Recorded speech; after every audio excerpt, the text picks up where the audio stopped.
Hey, ladies and gentlemen, welcome to today's special City Council meeting, Tuesday, January the 25th, as we're going to be discussing our operating budget tonight.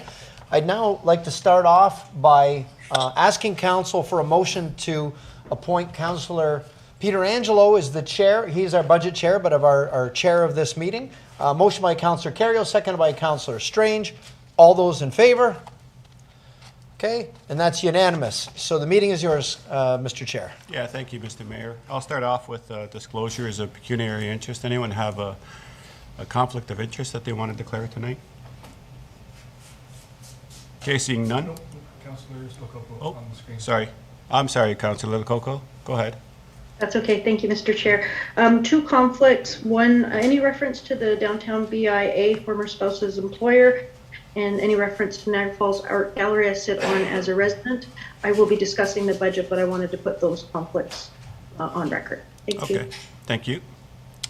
We'll start off with presentations, and I know that our CAO is going to have a presentation on the 2022 budget, so the floor is yours. Thank you. I think the presentation will be popping up.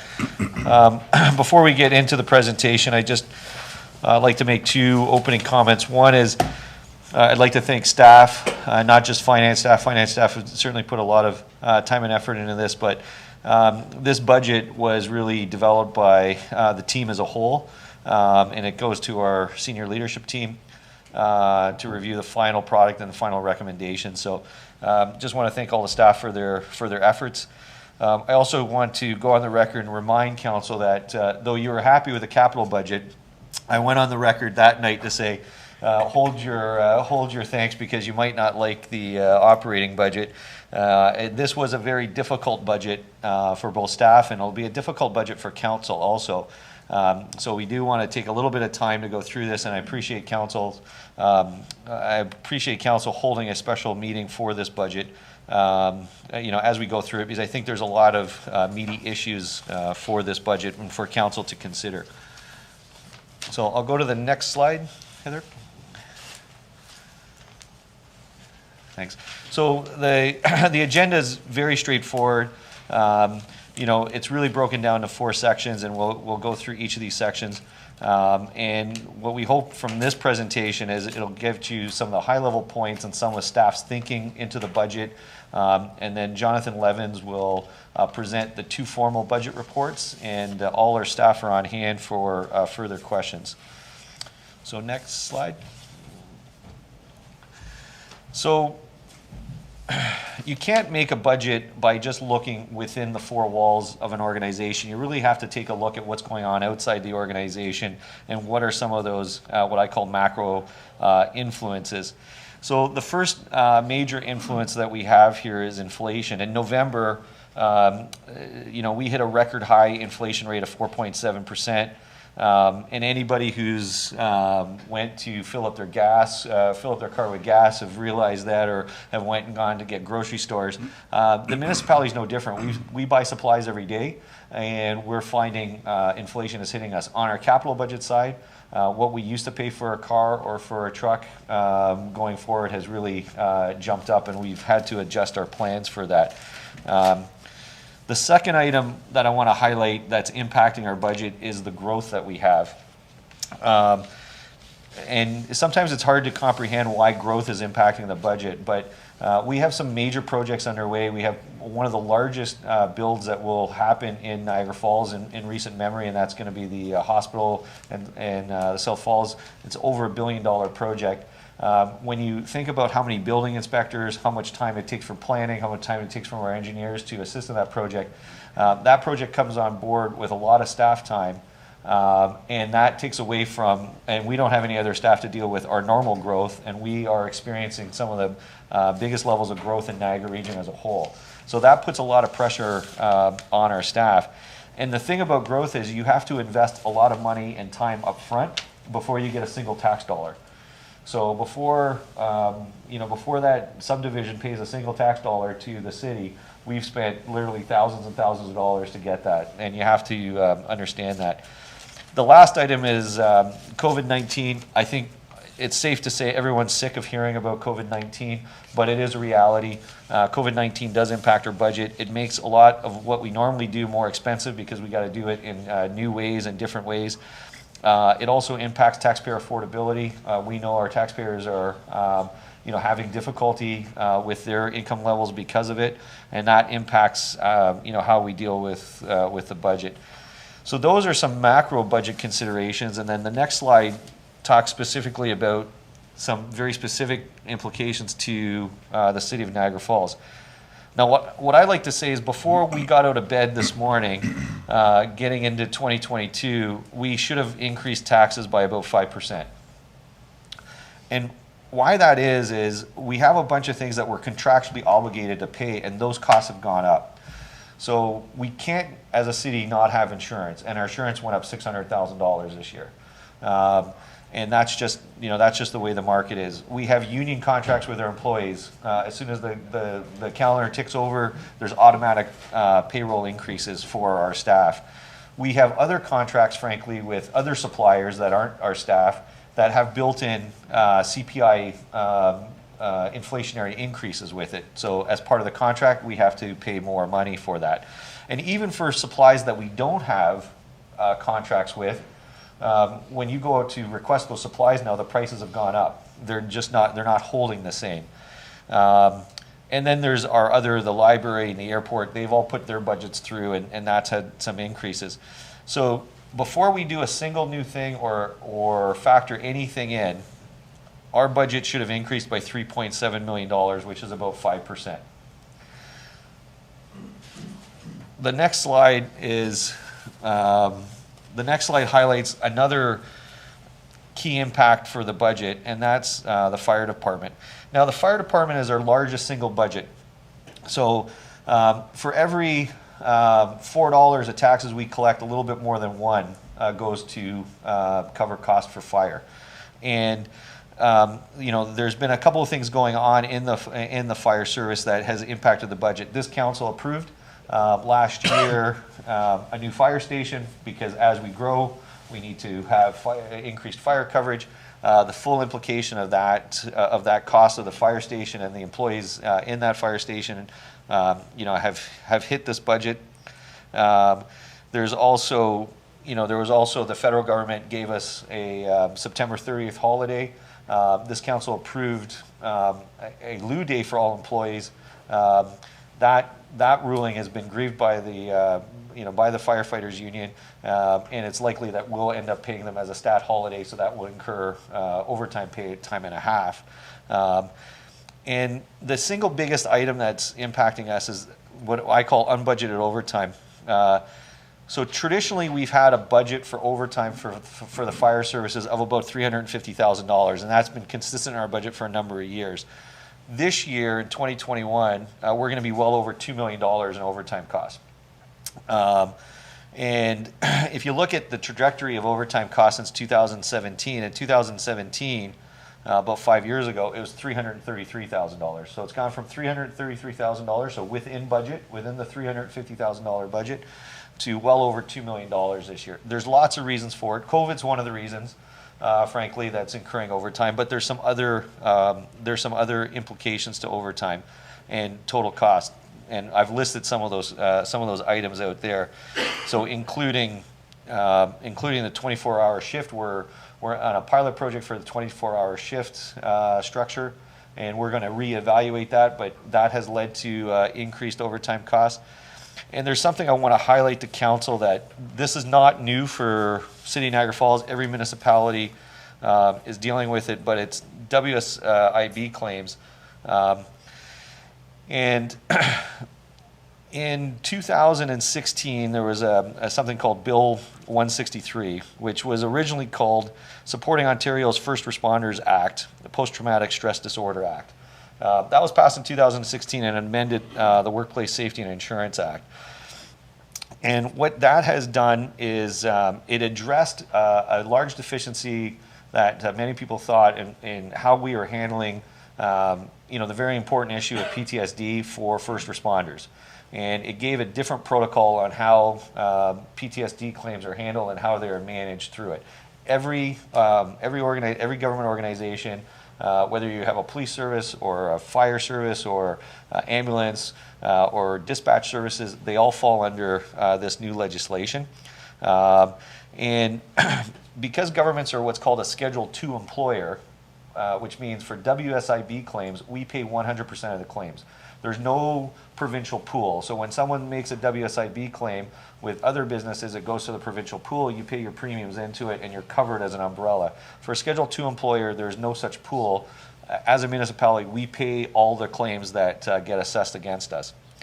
So with PTSD, there has been an increase in claims, and that impacts our overtime because as staff are off dealing with those serious issues, we have to backfill that staff to fill the position so that we're not short. And that creates more and more overtime because we don't have the staff to cover that off. So that has been a very big budgetary pressure on the fire department over the last number of years. And you'll see later on, staff have a recommendation to try to start to curve that cost and flatten that curve out a bit. But it means a budgetary increase or spending more time on it. So next slide. There's also some other things that impacted the budget. Again, COVID has negatively impacted revenues. People sometimes think about the expenses, but it also has negatively impacted revenues. We've had to close our arenas for a number of weeks at a time. Our staff, get redeployed. Thankfully, recently we had redeployed our staff to deal with the last snowfall. But our costs don't go away, or we can mitigate some of the costs, but not all the costs. So our costs don't go away, but our revenue decreases. This council saw the impact to our parking revenue because people weren't parking for tourist reasons downtown. We had reduced our parking lot, our parking revenue quite significantly. This council also made a number of important measures to protect taxpayers. This council was very much at the forefront. We're one of the few municipalities that waived interest or reduced interest charges, and that impacted our revenue also. So, that has impacted our budget. We've also had new services impact our budget with the bringing on the McBain Center and incurring the cost for that. And we've had some other one-time issues come through with Canada Summer Games. So this all adds to, budgetary increases. And then the next slide addresses, the staff demands. So, as I said at the beginning, this was a budget that was prepared by all the staff. So I wanted to have an honest input from staff of what they needed. When you looked at, even though they knew it was going to be a very difficult budget. So the request was for a number of positions, essentially across all the departments. Now we've cut this down. It shows a number there. That's not what we're asking for. But almost every department is under pressure for increased services. And the list off to the right on this one shows a number of projects that are on the horizon for 2022 and 2023. And some of these things are required by the province. So the official plan update, that will suck up a lot of planning time. The secondary plans, the employment land study, housing study, the asset management plan, that's something that's required by the province. This council has been very interested in climate change and related plans and tree bylaw. That all takes time for staff to do a good study, bring it back to council and implement, and that's on top of our day-to-day work. So those were just some of the projects that we have that are all new and incremental to the work we do, and it's fairly significant. Customer service is a major project, and the financial system review is also a major project that we don't have staff assigned to, that we need to bring staff on board for. So there's a staffing pressure into this budget also to increase our staffing so that we can meet the demands of the city. So those were all the major pressures on the budget this year. And so the next slide is just the overview. And we can skip through that one and then go to the budget summary. So this is where the rubber hits the road and the numbers. And I wanted to present this in a very simplified fashion. So last year, we levied or taxed just under $75 million. If we took our budget and said, based upon what we actually need to run this city and to meet the high insurance costs and to meet the overtime requirements of fire and to meet the demands of the McBain Center and the exchange, and we put all that in, our budget should be $85.8 million. That's a 10% increase, 14.5% increase. Staff knows we can't come to council with that. This is not the time to do that. Even though we can have all the great, all the best reasons in the world of why that should be our number, that can't be our number. So we went back, we made some adjustments to some of the accounting policies and some other stuff, and that reduced it by $1.4 million. So now we have a budgetary ask of just under 13%. Again, not the time to do it. So what staff have taken the unusual position of, looking to use reserve funding to bridge us into 2023, where we can do a bit more work to get a long-term plan together, not impact taxpayers this year during COVID, and have that balance between a tax increase and having the city be sustainable for their operations going forward, which means a tax increase of just under 4%, 3.9%. Now, some of you might say, well, how does that compare to other municipalities? So St. Catharines approved their budget at 2.97% plus 1.5% in capital levy, so just under 4.5%. Port Colborne had a 4.3% operating budget plus a 2.5% capital levy. That's been approved. Lincoln is at 2.68% plus a capital levy of 0.5%, so just over 3%. Niagara Region also used $6 million worth of reserves to lower their budget. Now, their budget is a $422 million budget, slightly bigger than our budget, and they have a bit more reserve room than us, but their budget was just under 3%. After they used $6 million worth of reserves. So that puts in perspective of what we're asking for this year in comparison to other municipalities. But what we wanted to really do as staff is be very transparent with council and with the public of, we do need to fill in this gap to address, these issues, so that we're not continually using reserves, and that's going to require us to either look for $10 million worth of savings over the next year, or get $10 million worth of revenue. And what we're saying is, we don't think this is the year to do it. We need to do it next year or in the following years. So the next slide, please. So as I said, staff went back, and these were our decision factors. We looked at taxpayer affordability. What could the taxpayer afford? As I said, this council, in last year's budget and in a number of the budget measures that they'd undertaken, they have certainly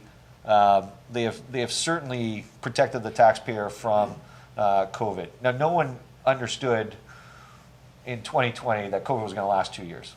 And I'm sure every time, in 2020 you said, oh, this is only going to last a few months.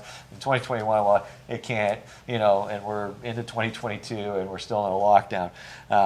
So I think this council used a lot of its gunpowder to protect taxpayers previously. And what we're, suggesting here as staff is this is the last bit of gunpowder we have left that's dry that we can to protect taxpayer from an affordability point of view. We also realize that we need to keep the city moving forward, and we can't stop. The hospital is not going to stop being built. We need building inspectors for the hospital. Subdivision and developers are, the number one complaint we get is we need to have our planning system move quicker. We need to be able to move quicker. That's our advantage. We can't stop progress. We haven't hired anyone in planning in like 14 years. We need to add staff. We have an accounting system that was developed in 2002. So in 20 years, a couple things have changed with IT systems. We need to move the city forward, and so it's that balance between, protecting the taxpayer and taxpayer affordability, which we take very, very seriously, but also making the city sustainable and meeting the demands of the city. So that's why we came up with the strategy from staff's point of view that we did. I'll just go to next slide. But I want to be very transparent with council. This decision, like any decision this council makes, there's never a right or a wrong decision. There's just usually a decision and what are the implications and risks of each decision. There are some implications to this. Drawing on reserves, that's the last time we'll be able to do that. We've drawn down our reserves as far as we can. So if there's another COVID or any, we don't really have that cushion anymore. And that's an unsustainable way to manage a budget. You can't continue to spend more than what you're taking in. Everyone knows how that ends up. So what we're saying is we've done that, there's an implication to it, but give us some time in 2023 and give us the resources to take a look at all the services that we've done. Can we look at doing things differently? Can we look at some efficiencies and present this council going into 2023 with a long-term plan to essentially recover from COVID and from all the negative implications that has happened over the last couple of years. So this budget buys us a bit of time and gives us some resources to develop that long-term plan for council for 2023 and going forward, while keeping the city moving forward. So the next slide. So we do have some management recommendations where we have suggested to council, and these have been factored into the budget. A few service level changes and a few other recommendations. So I think you've listened to me for long enough. There's only so much anyone can take of me. So I'm going to pass the presentation for the next 2 slides over to Carla from Transit because I want to give Carla and her team full credit. I challenged Transit to say, listen, can you come up with some options for council and some recommendations, understanding what's going on with COVID, understanding what's going on with their budget, to limit the cost increases that's happening in transit. As I said, gas prices and diesel prices and insurance are like really hurting the transit budget. So they've come up, Carla and her team came up with 3 options, and I want her to walk council through those 3 options.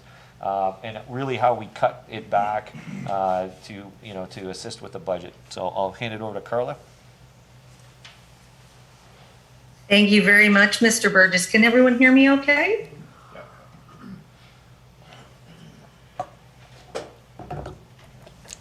Yes. Yes, we can, Carla. Thank you very much, Mr. Chair, Mr. Mayor, and councillors. Thanks for giving me an opportunity to put our 2022 requests into context, give you a bit of an idea of the state of affairs here at Transit post-2020, and give you a general update on the financial state of Transit as it is right now, and how the financial state that we're currently in is presenting you the options that are before you tonight, including our recommended option. So how are we faring, pardon the pun, in transit? For a little background, because we haven't really had an opportunity to let transit report to council in a fulsome way how our revenues and our costs have kind of shaken out over the period of the pandemic. In 2020, pre-COVID, we budgeted fares at $1.623 million. The actual amount that we managed to collect over 2020 due to things like rear door boarding, free fares, lockdowns, loss of ridership, that sort of thing was $831,000. And that's just about 51% of the fares that we expected to collect in that year. Because 2020, the pandemic hit in mid-March, the province and the federal governments had not had an opportunity yet to pivot and provide some emergency operational funding, save and accept a few dollars with regards to things like cleaning and treating of buses. So we really didn't have any operating funding yet. So through cost containment strategies and really through some what I would consider emergency measures like layoffs, et cetera, we did manage to keep the 2020 budget to actuals to just under $10,000 for the entire year. So that reflects a lot of sacrifice and a lot of hard work on my team's part. So for 2021, going into 2021, as Mr. Burgess alluded to, we didn't think that we were going to be dealing with COVID in 21, but certainly we were. Our pre-COVID estimate for revenue held, but in 2021, we did have a market improvement in the actuals of fares being captured. We took in 1.066 million, so 1,066,000, which is actually 66% of our pre-COVID revenue, which if you put that against other transit agencies in the province is strong in fare return. We did start into applying our provincial gas tax against some of our operating costs, as well as the Safe Restart Agreement funding. Phase 1 and 2 started to funnel through and started being applied to our operation. So in 2022, we have budgeted conservatively in our fare revenue. We're budgeting just a little over $1.1 million, or 68% of our pre-COVID revenue. We've already made 66 in 21. I'm fairly certain we're going to make 68, but it's better to budget conservatively and be the hero. So on slide 1 that you're looking at now in the CAO's presentation, I'd like just to stop a moment on some of the options that are being provided to you here. All 3 options include a winter level of WeGo service. So what that means is that we would have no high peak demand service, which is our ramp up service over like March break and Christmas break weeks. And we would be scaling back some of our later night service on the red and the blue lines past midnight. We did that understanding that in 2020, the entirety of the WeGo system only carried 10% of their regular ridership. And even in 2021, we carried 11%. So we're hoping for an up to 50% return on the WeGo system if we have a great bumper summer, and certainly if things start to open up. And the proposed service level, even though it's at winter service levels on WeGo, can sustain that 50% return in ridership during a recovery period. So option 1 that you see on the slide is a standard that sets the city service standard going forward.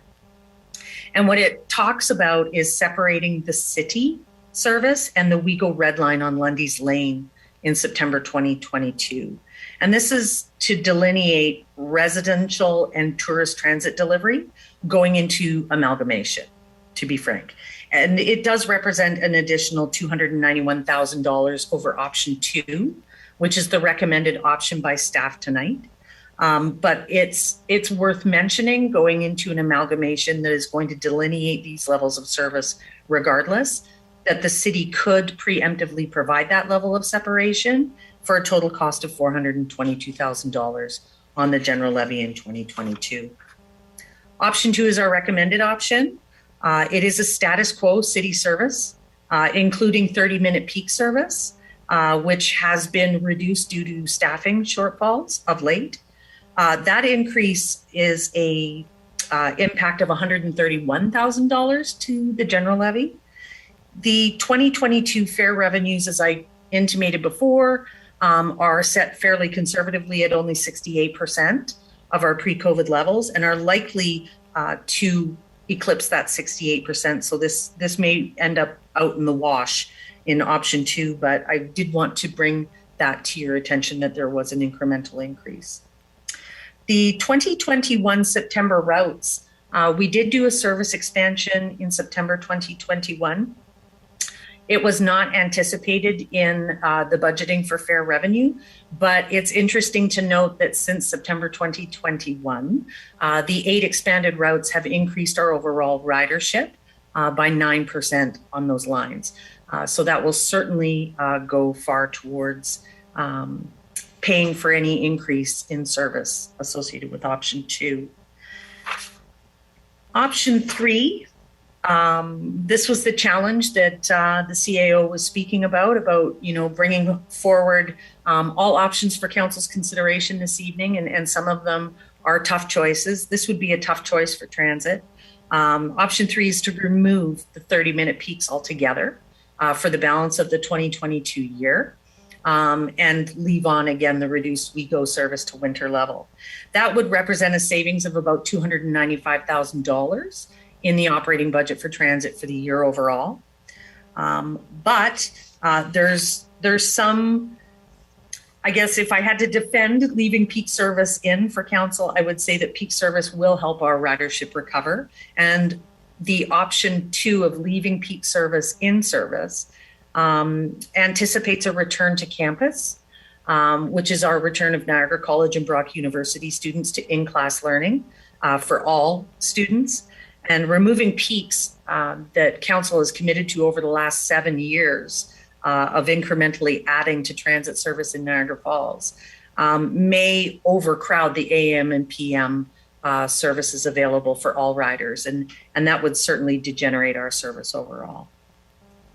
All of the IMT service that we deliver to the region of Niagara is not anticipated in this budget for you. It is a cost recovery budget. Every amount of service or service hour that we provide to the region is covered in their hourly rate and is a net neutral expense to the city of Niagara Falls, so it is not represented here. Next slide.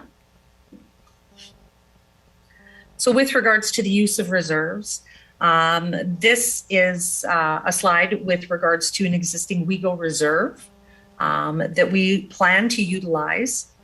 We have not used this reserve in 2019, 20, and 21. This reserve will offset the cost of the WeGo winter level of service in option 2 by about $1.525 million, while our ridership and our tourism sector recovers, hopefully in 2022. To the level that we're forecasting. And I'm just going to close it there and make myself available with the rest of staff for questions, either, I guess, at the end or now. I just want to thank my staff and team for their dedication to our riders and to the community.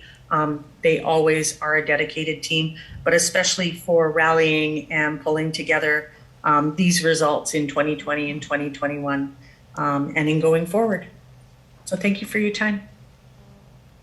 Okay, thank you, Carla. Anyone have any questions of Ms. Stout? Oh, I have Councillor Strange.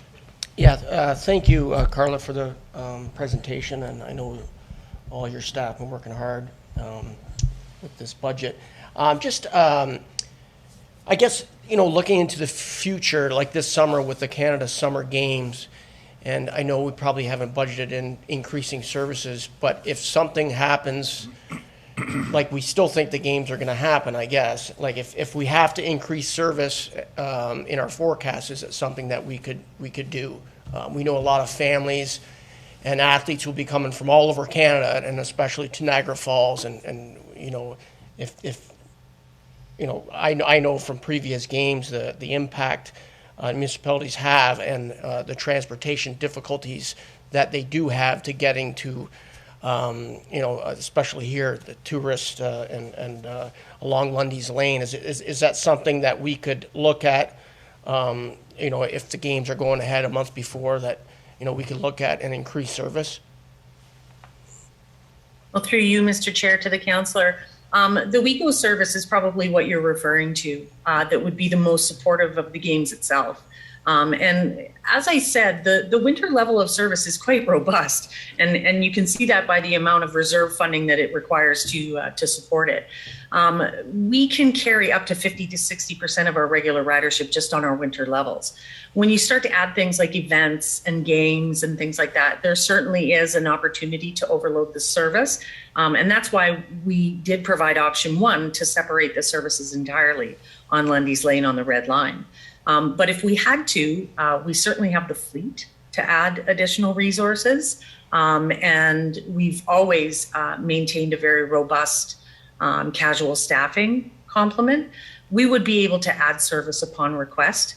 It would just be a measure of finding the revenue to do that. and if that was a separate request of council to go further into reserves, or if we were outstripping what we expected in revenue, we could bring that to council and let them make the decision whether they wanted to increase service or not. Okay, perfect. Thanks, Carla. Anyone else have any questions?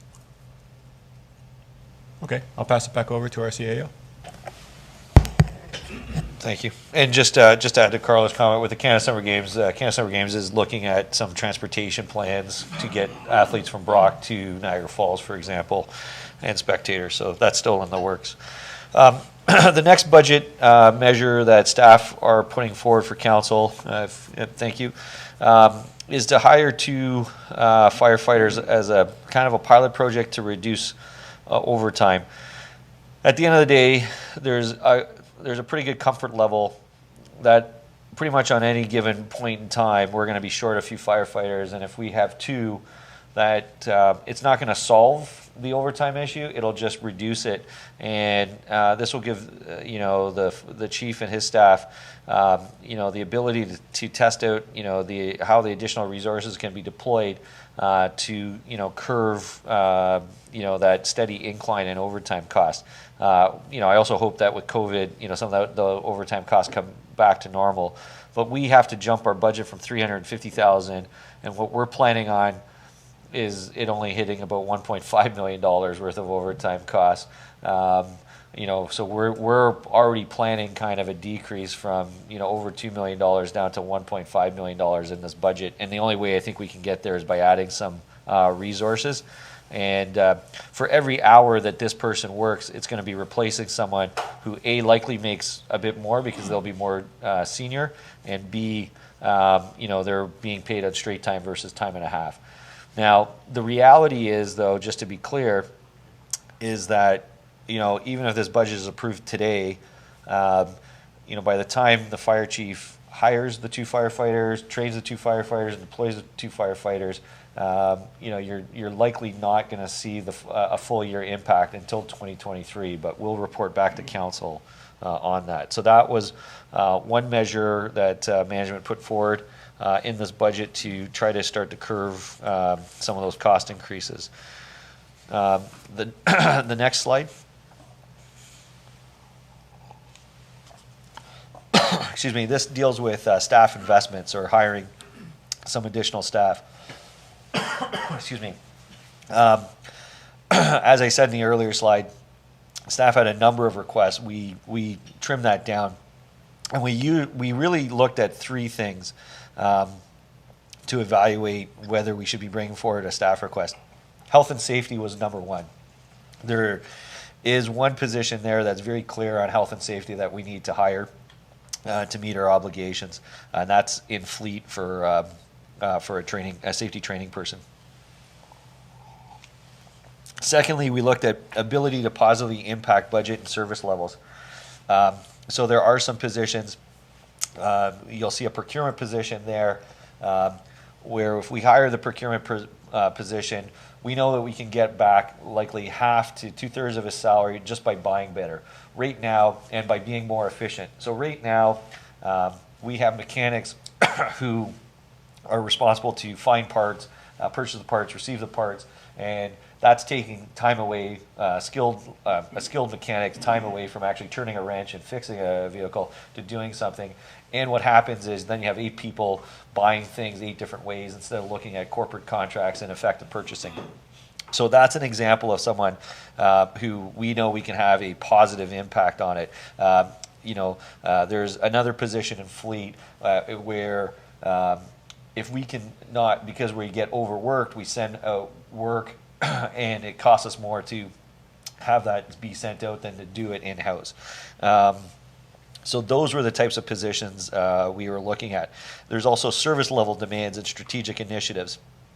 So we're a few years behind in forestry, and we can't continue to be that far behind. So the request is there for a student to at least come in and knock down some of that stuff that's behind.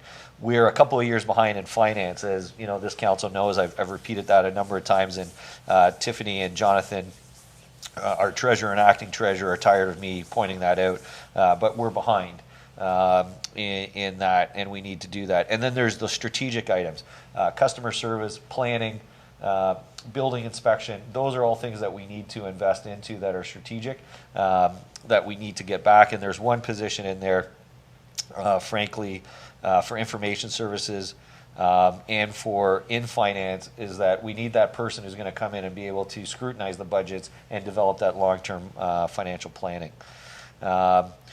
Facilities, I've talked to council about this. We literally have tens of millions of dollars worth of facilities, and we don't really have a very strong department there, and we're going to build that slowly over time to do that. So the next slide shows some of the other positions that are being brought in, but some of these will not have impact. So the building inspectors that we're bringing on board will end up charging for the building inspectors through building fees, so there will be no levy cost to it. So even though we talk about hiring 4 positions, there really won't be an impact to the taxpayer on those positions, because as you apply for building permits and get those approved, you pay a fee, and those salaries get recovered. Procurement, the position I talked about, procurement, we will charge some of that through to the water levy, and so that will be through the water levy, and like I said, there'd be savings on that one. Parking, this was previously presented to council, but I just want to remind council, we're going to hire some students this year to enforce parking. That'll probably be a net positive. They'll generate more in revenue than their cost will be. The one negative is the bylaw position. This council approved a bylaw position under contract. That contract ends on July 1st of this year. We're not going to renew that, and we just want to be very clear with council that service level will be decreased. That bylaw person came on because of all the issues with COVID, and though those issues may persist, the way we've presented this budget is that contract will no longer continue. Street outreach, for those who deal with encampments and the homeless encampments and other implications of that impact our downtowns and other BIA areas with people who are homeless and need some support. The region is losing their funding for the street outreach person who works in Niagara Falls. I was able to secure some funding outside that was unexpected, and part of the way to secure that funding was to guarantee this position for 2 years. So we'll continue that service without any cost to the taxpayer. And I think if you talk to most of the BIAs and businesses, they would appreciate that service. So we are able to do that on a no cost basis to the taxpayer. The last one is line painting. This came up through Municipal Works. We have a very high level of service for line painting. The frequency we go and repaint our lines, we're going to bring that back down to a more provincial standard and not paint them as frequently. My original notes in speaking for the budget was to say, because we generally experience less snowfall each year, you don't scrape the lines as much, but those notes went out the door on Monday. But we generally, that's a 1 in 10 year storm, but generally we don't get that. So our line painting is something, and that will save us $150,000. Excuse me. Next slide.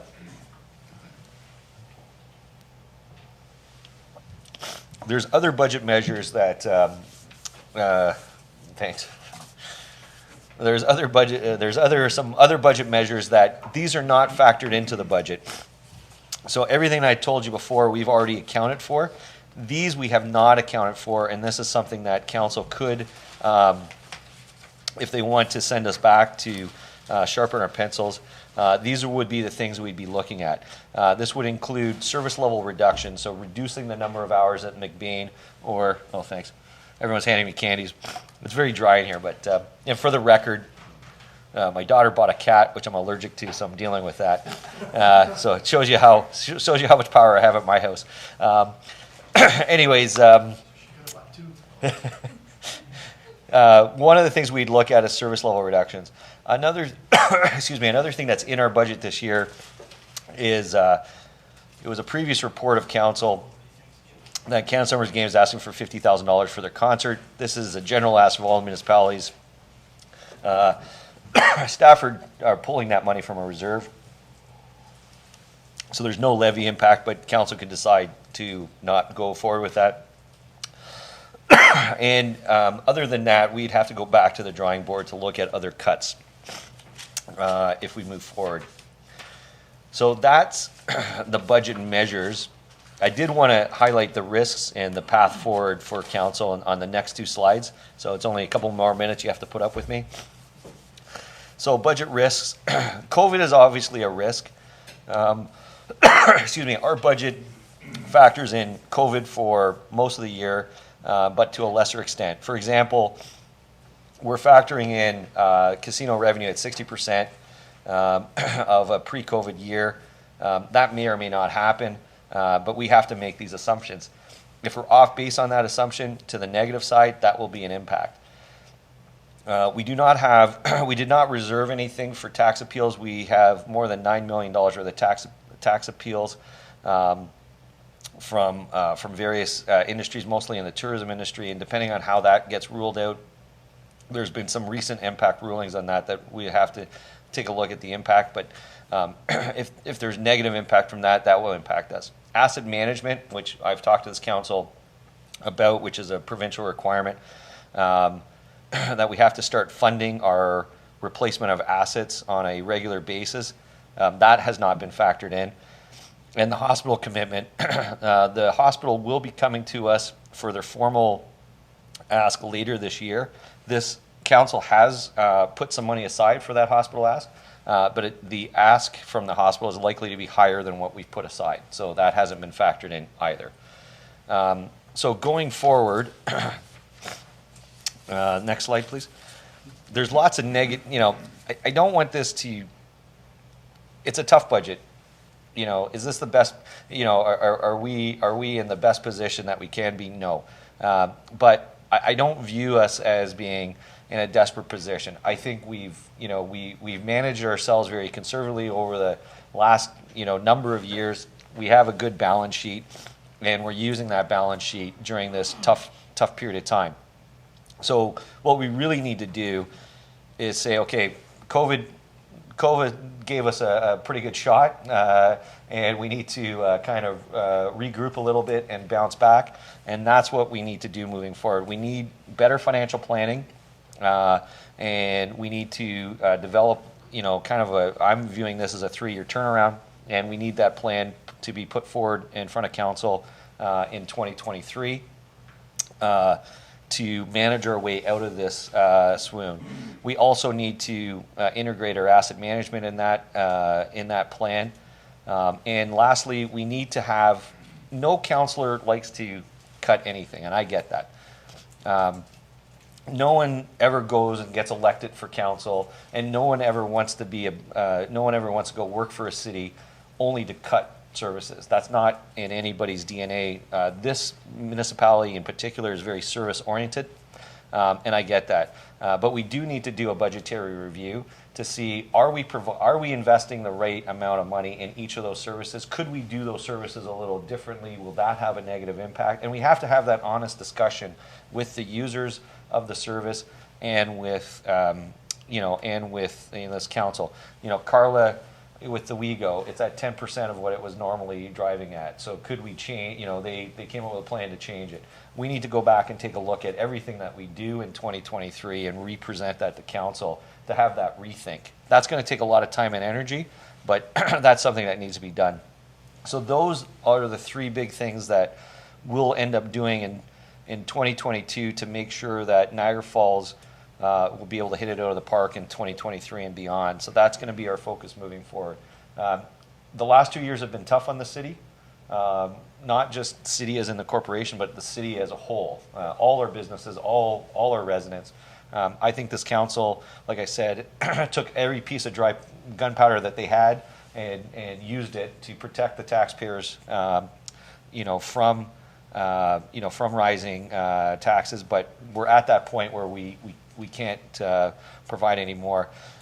And if you remember my previous presentation in the fall, Niagara Falls is already, when you compare ourselves to The other two large municipalities in Niagara region that have full-time firefighters and have transit operations, we are substantially below. If you take a $500,000 house or a $600,000 house in Niagara Falls and you look at what you pay in taxes, and you take that $500,000 house in St. Catharines or that $500,000 house in Welland, you pay the least amount of taxes in Niagara Falls, and by a long shot. And anyone can go to the Niagara Region's website. They have a tax calculator there. You can plug in your city, and you can plug in how much your house is worth, and you can see what you would pay in the different municipalities. But when you compare our city to the ones that have full-time fire and transit, we're the cheapest. And you know, I don't want to become the most expensive. That's not my job here, and you'd probably fire me if I was moving on that trajectory. But we may not be as cheap going forward in the future. But we have that room because of everything that you guys have done in the past to get us to this position. We just need to now rechart the next few steps. So that's the end of my presentation. Jonathan Levins, who is our acting treasurer, does have two reports. He can go through. I can either take questions now, and I'll leave it up to the chair. I can take questions now, or Jonathan can present the two formal reports and then take questions after. Thanks, Jason. I don't mind taking questions now. I know Councillor Ioannoni has her hand up, so Councillor Ioannoni, you have the floor. Thank you, Mr. Chair. Through to Mr. Burgess. Mr. Burgess, I really liked your presentation. Little dismayed to hear we're years behind on numerous things. But my question is, you were going through your budget, and we know how much COVID has devastated us. What contingency plans are you making, God forbid, if COVID has another wave and this continues through 2022? Do we have a contingency? Thank you. That's a good question, Councillor Ioannoni. And to be fair, I don't want to paint Niagara Falls. Yes, we are years behind in forestry. I think many municipalities are years behind in forestry. Many municipalities have problems with their systems, but we need to address them. With regard to your specific question, we've built in some conservatism into the budget. So we're hoping that, for example, transit revenues bounce back a little higher. We're hoping that excuse me, casino revenues bounce back a little higher. So we've been a little conservative in our budget. But if COVID hits hard again, we would have to go back and look at service level reductions and more drastic cost cutting measures such as layoffs. That's not what we're planning on though. But if there is some major shutdown, that's what we'd be probably likely to do. We'll have to change our level of service going forward. Thank you. And you started this with, you don't want it to look bad. Everybody has to hire forestry. I want you to tell us the truth. I don't want you to apologize for the budget you put before us or highlighting the concerns. You're new. You have a sober second look taken at this.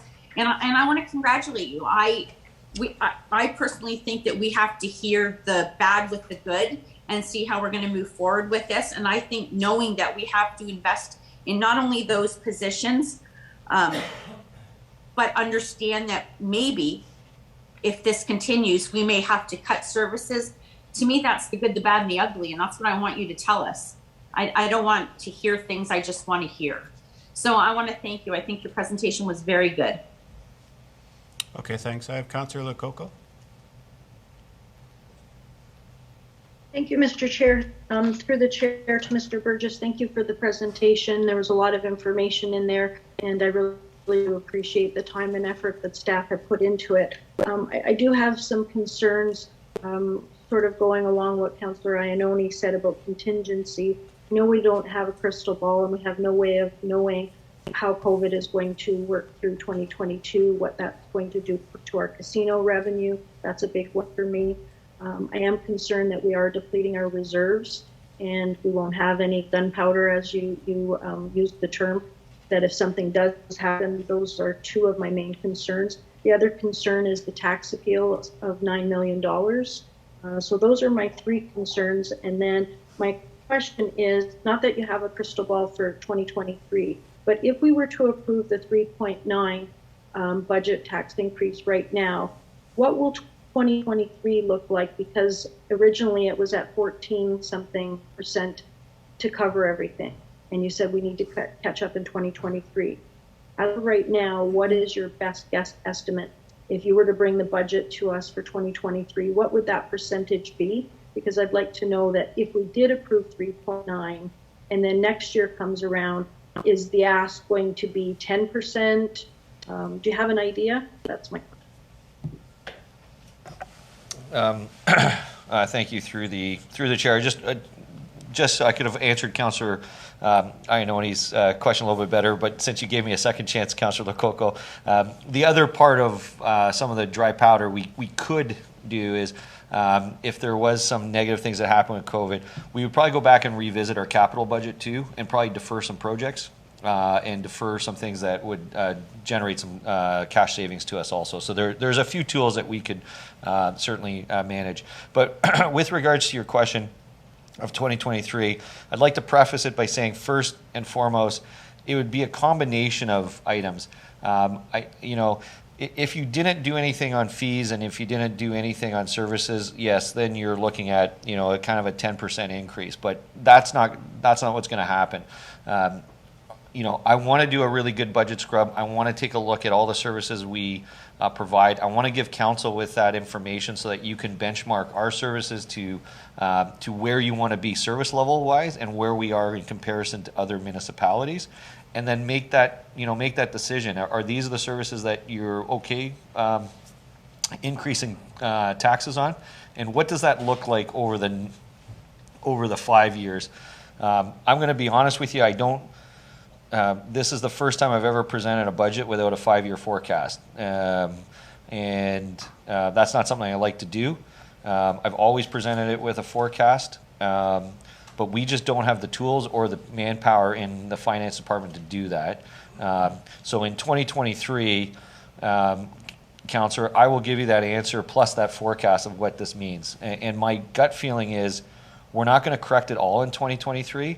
We're going to have, it will be a multi-year plan to correct it. I don't want to come in 2023 with a 10% tax increase unless council says, you know what, I call that the rip the Band-Aid off approach. That will be an option. It'll be, you can just hit me once with a large increase, I'll take my medicine and then I'll go back to kind of inflationary increases, or more than likely we'll present that option plus some other options where we'll bridge in that increase that's required or those service level reductions that are required over a number of years, because I think that's what's responsible to the taxpayer. Hopefully that addresses your question, Councillor. Yes, it does. Thank you very much. Anyone else have any other questions? Mayor, do you I have do. any? Yep, I got you. Yeah, thank you. Through you, Chair. So I just noticed online, the Mayor of Windsor just posted that they're facing $25 million in extra costs due to the pandemic, and they're looking to upper levels of government to help with some of that. And my question through you, Chair, is do we have any opportunities, or are there any means by which we can apply because of how we may have been impacted by COVID? Thank you, Chair. We have not budgeted any relief from upper levels of government at this point in time. That's going to be a political decision, and that I think is something that a number of municipalities I think are lobbying both levels of government for that. We just didn't plan for it because I just don't see it as a potential. I think the province would have announced something before the end of the calendar year. They did not. That's what had been their pattern before. They announced it right at the end of the prior year. I think there may be some other opportunities that may help us going forward. It might not be purely COVID relief, though. They might bring out more in capital to support capital plans of councils, and that might give us some relief in another part of the budget to offset it. But there's always, you can always lobby your MPPs and MPs for increased relief. Thanks. Okay, thanks. I have Councillor Carrio, Councillor Thompson. Just on this particular topic, thank you, Mr. Chairman. I would think that we would be in a position to lobby on the $9 million that we may lose out on commercial a reassessment, because it's really nothing to do with the municipality, that other levels of government has closed our businesses down and not let them operate. And as you know, most of the tourist businesses assessment is based on income. Well, it's really not their fault that they've got no income. They were shut down, mandatory shutdown, cannot work, told to stay home. So someone should come and pony up for that. And it shouldn't be the municipality. It shouldn't be the local taxpayers. You can't just let our industry continue to pay taxes based on 2019 incomes, when their taxes are supposed to be based on their income. When they've had 2 years so far of maybe 50, 60% cuts in their income. And that could go on in the future. So along with the 9 million, we could be faced with further problems in that industry if there's some reassessments based on incomes, which could make that $9 million $20 or $30 million. So I think we should be lobbying hard to make those responsible for shutting us down and causing this problem to come and pony up.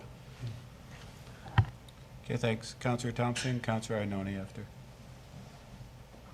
Yeah, I saw last online where Ford said he's going to have $45 million for staff, and I sent it to everybody. So I hope that we're going to aggressively go after that, and that could help us a little bit with this here. 45 million,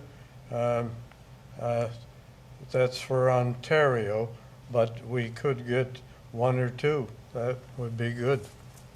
Maximum 1 million for each municipality. Maximum 1 million? Okay, thanks. Councillor Ioannoni. Thank you, Mr. Chair.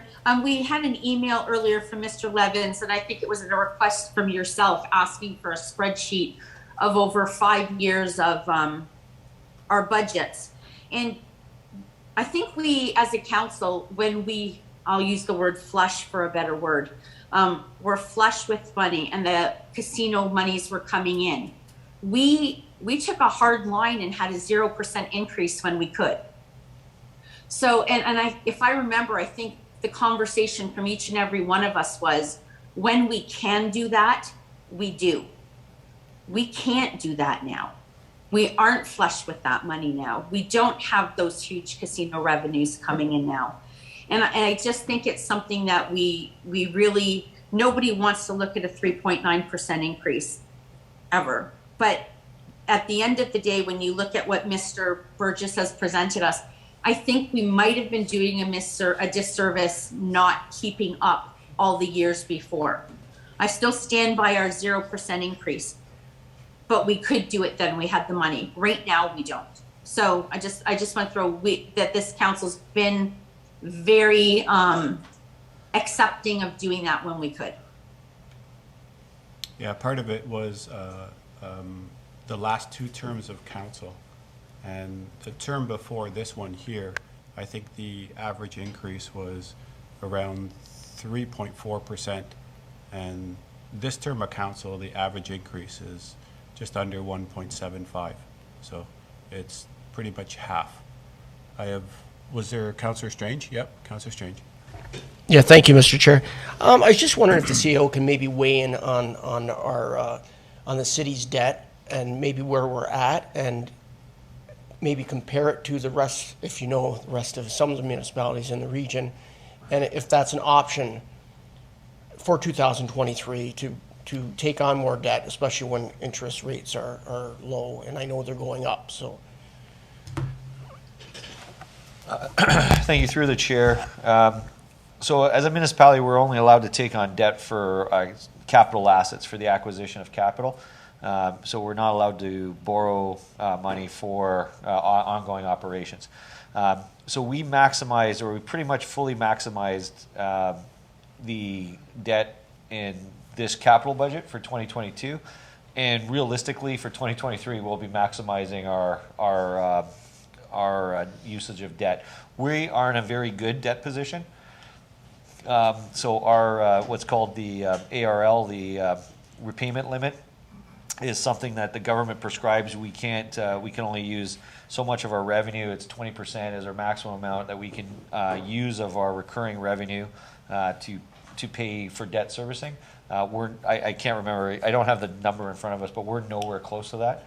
And in fact, one of the things we will be bringing forward to this council is policies that would set our maximum. Though the province sets a maximum of 20, we would probably be recommending a maximum of 15%. And then what we would do is then forecast out over the next 5 years how much debt we need to borrow to meet our capital, to make sure we don't exceed the 15%. And then what does that mean and how much we need to raise in taxes to pay for our debt and to keep that limit. So those are all the financial forecasting that we should be doing, quite frankly, so that you have that going forward 5 years, and that I hope to deliver once we get some people in for their 2023 budget. But we're good on our debt level, and we've maxed it out for 2022 pretty much. Does anyone else have any questions of Mr. Burgess right now? Councillor Carrio. A quick one, Mr. Chairman. I wanted to ask the question, but I didn't want to interrupt Mr. Burgess when he was talking about WSIB. Mr. Burgess, we reimburse or we cover all of our own WSIB 100%, all employees. So if we have any employees off, that comes back to us, we pay it all? Yeah, through the chair as a Schedule 2 employer, we're fully responsible for the cost of any claims. So it's not just fire, it's all employees? It's every employee. So if let's say I got hit by a bus and and I have to file a WSIB claim, yes, then you're, that's how it works. We pay for that on an ongoing basis. It'd be a double whammy for us too, because then we'd have to fix the bus. Yeah. Anyone else have any questions or comments for Mr. Burgess?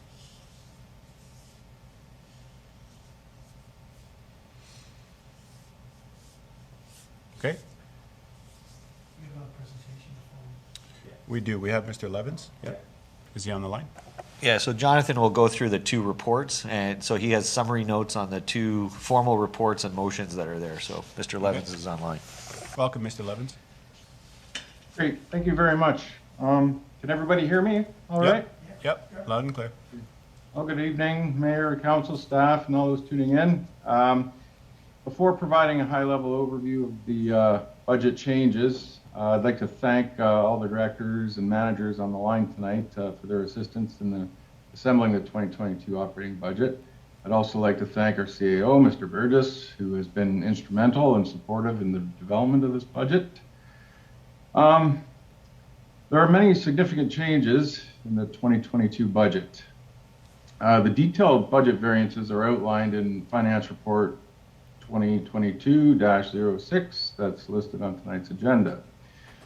There are roughly, I think, 95 variances, so to talk about them all one by one would probably take 95 minutes at least, so I'm going to keep this kind of high level. But the $10.8 million initial budget levy increase is reflective of many factors and pressures that have come to a head and will need to be addressed over the next few fiscal periods as presented tonight. So I'll start by outlining the major changes. Number one, business as usual and in providing existing services. As addressed in the CAO's presentation, $3.7 million budget increase is required to provide existing levels of service.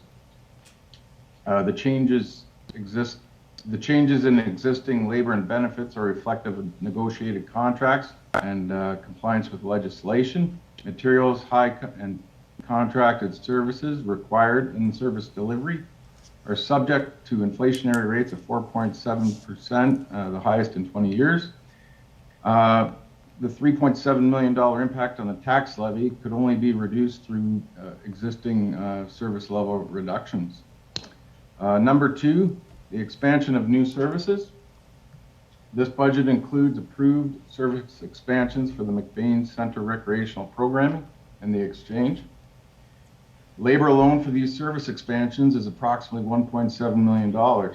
these new recreational and cultural service expansions will not sustain themselves through user fees and will require property tax revenue as a funding source. Eventually, both service expansions were not phased in through prior year tax levy increase. As such, there will be a sharp increase in the tax levy to fund these new services. Number 3, new staffing investments related to existing service delivery improvements. This budget includes new staffing investments with an approximate $1.3 million tax levy impact.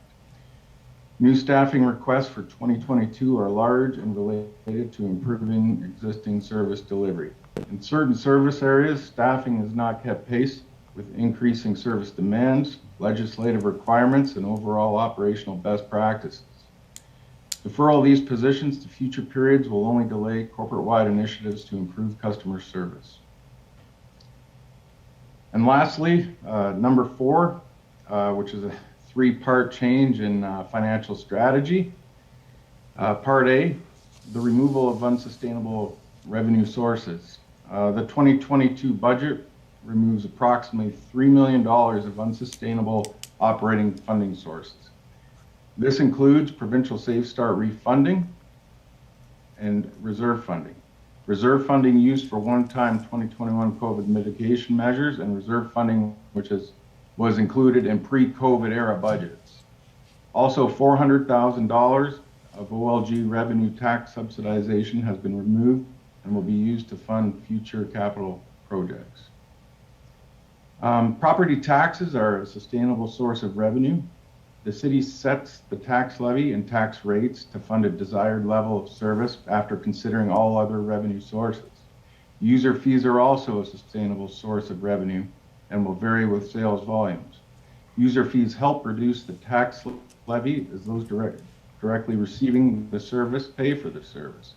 Both property taxes and user fees represent new resources that are available to the city in each financial period. Operating grants from other government tiers are not a long-term sustainable source of funding. The city does not control these sources and funding amounts can fluctuate anyway. Long-term reserve funding from accumulated surplus is not a sustainable operating funding source, as these reserves are not a new resource to the city in a new fiscal period. Accumulated surplus reserves are not obligatory reserves or deferred revenue, such as gas tax or development charges. Accumulated surplus reserves require replenishment from sustainable revenue sources, such as property taxes, in order to maintain healthy balances. Generally, except for stabilization type reserves, the building reserve and planning reserve, reserves are capital in nature to support asset management. OLG revenue is variable and dependent on business activity at the casinos. As such, the strategy to reduce the OLG tax subsidy has been built into this budget. Eventually, the goal is to fund only policing and operating and use the balance to fund asset management. To summarize, property tax revenue and user fees should be set at levels to fund city operations at desired services. If council feel taxpayer affordability is an issue, then service level reduction is an option. B, asset management and capital reserve contributions. Included in the $10.8 million deficit is an increased contribution to the fleet capital reserve of approximately $1 million. This reserve is used to fund vehicle replacement when a vehicle is at the end of its useful life. This type of financial planning is in alignment with the principles of asset management. These contributions have been removed from the presented budget through adjustments. As noted in the CAO's presentation, this budget does not address the city's asset management liability. Future tax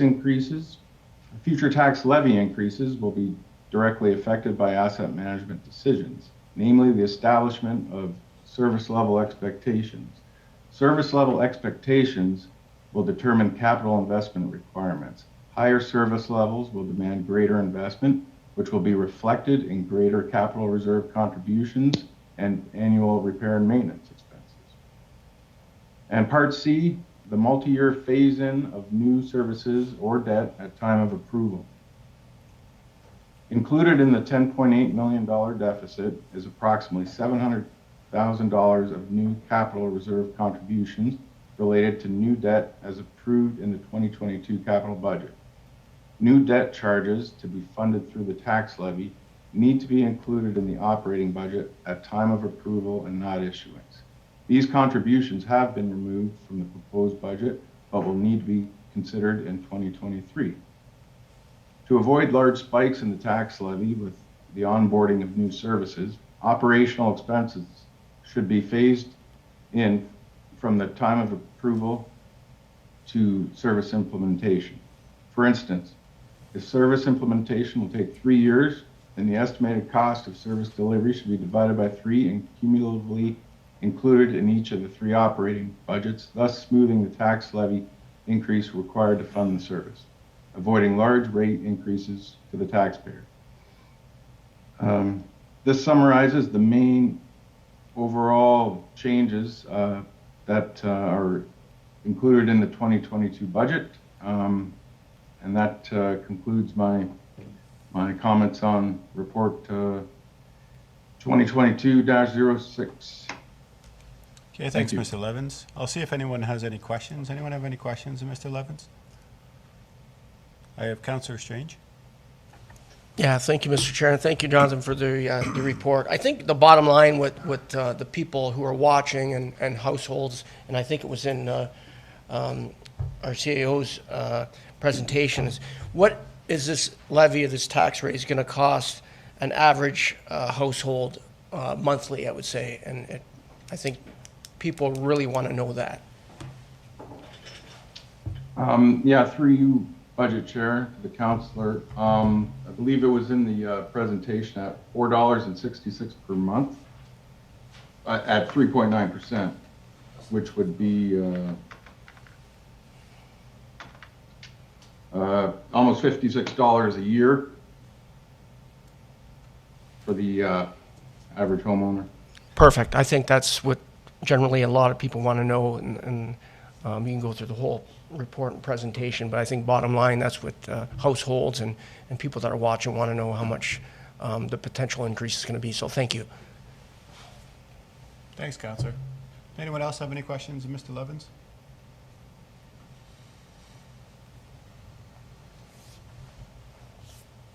Okay. Thanks, Mr. Levins. Mr. Burgess, are there any other presentations, or you're just looking for council to deliberate and hopefully make a motion? Yeah, so there's the motions as outlined in F 2022-06, and then we can deal with the second report that's budget related separately if you want, or if you want to discuss that and then go back to both of them because they are kind of intertwined. F 2022-07 relates to fees for service grants and honorarium recommendations. So it's I'll let the. I think we can deal with 06 first, and then we'll move on to 07. Thank you. After that, Mayor. Thank you, Chair. Through you to our CAO. My question is in regard to the capital asset management plan. So I know we've mentioned that a few times, and I'm hoping if you could sort of, in layman terms, because I think we probably have a lot of residents at home watching that don't exactly understand, because this is new, and it's a new challenge that we're being faced with. And so lucky you get to start in a new city and you get the double whammy. You know, you've got COVID going on, you're making up for that, and then the province is forcing us to come up with a capital asset management plan. So my question, I have 2 questions through you, Chair. Number 1, could you please, in layman terms, explain what we're being told to do? So it's not optional, I believe.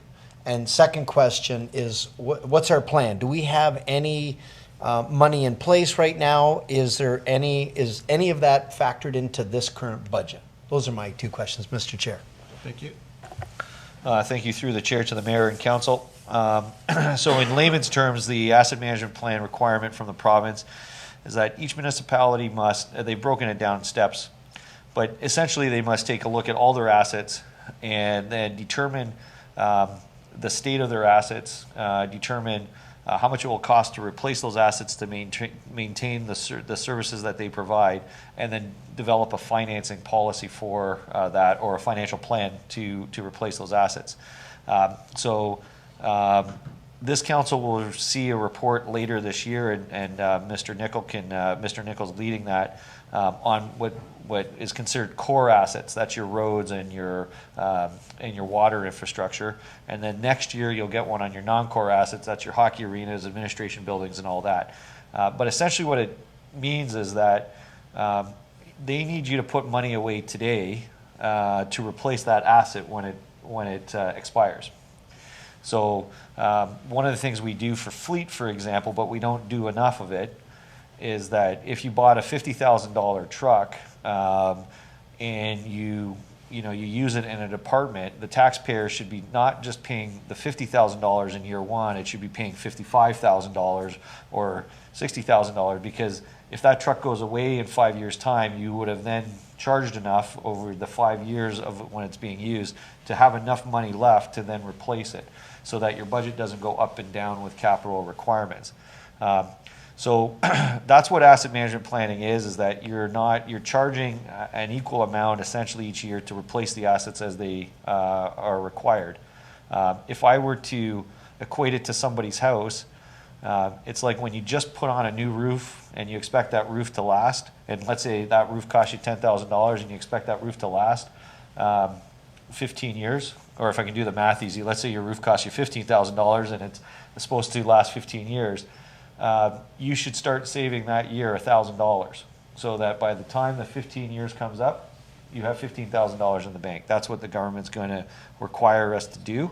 And every municipality that's gone through this exercise, it has been pointed out to them that they literally need to save millions and millions of dollars more each year that they're not saving. And the money is the one part of it. The other hidden cost that no one talks about, or very few people talk about, is that even if you had the money to replace it, no municipality has the staff to actually execute the projects required to replace it. So when you get these reports, you'll see what's called a backlog. So those are all the projects that you may have money for, but you actually didn't have the time or the resources to actually execute on those projects. So that's going to be a very big issue, not for just this municipality. When you look at the estimates for Ontario, it's in the billions of dollars of backlog. And this budget, we're very clear, does not really account for asset management. That's going to be another shoe that will drop later this year for core assets, and then the following year for non-core assets.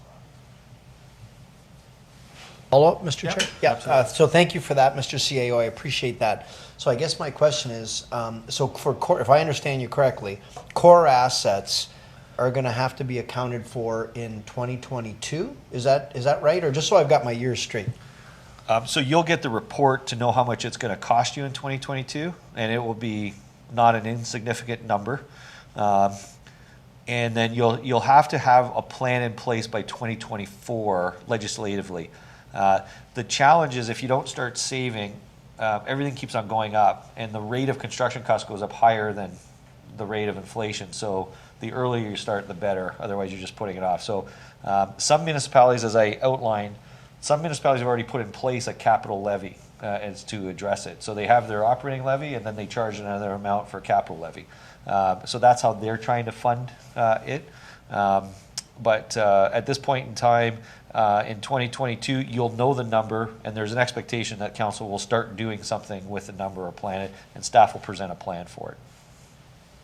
Okay, through you, Chair. So this kind of, I guess, leads me to my question. If this is the case, and we're going to have to account for it, and we don't necessarily want to kick the can down the road, is this even possible? So right now you're suggesting 3.9% levy increase. Is it possible that we could do a 2.9 and then take that other 1% and dedicate it to capital for the asset management plan that could only be used for capital, so that the initial core issue is going to be roads and water, which are essential to municipality, that at least we start that process of salting away, Because I can't imagine the thought of someone's roof going and their furnace going in the same year, and they don't have any money, if they don't have any debt load, they can't handle paying for that, yet they need to have it.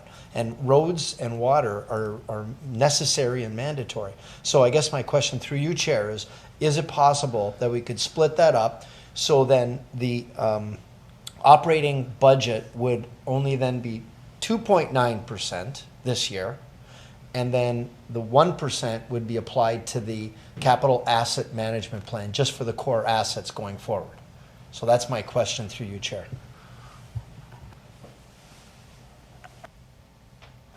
I would say it's possible. I'd like, after all the questions, I would like to take a little bit of time with my treasurer to sort through the logistics. The only thing I would be very clear about, so I'm not misleading, is the 1% would have to be permanently established. So it couldn't just be for the 1 year. You would have to maintain the 1% every year going forward as part of that.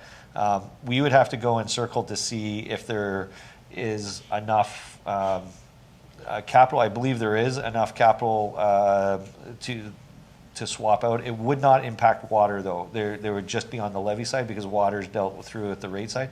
But I think that there would be enough, but I would want, at an appropriate time for me to confirm that. I'd like to come back, and I think we can have the answer today, not a problem. I just would like to take 5 minutes to confirm with the treasurer on that.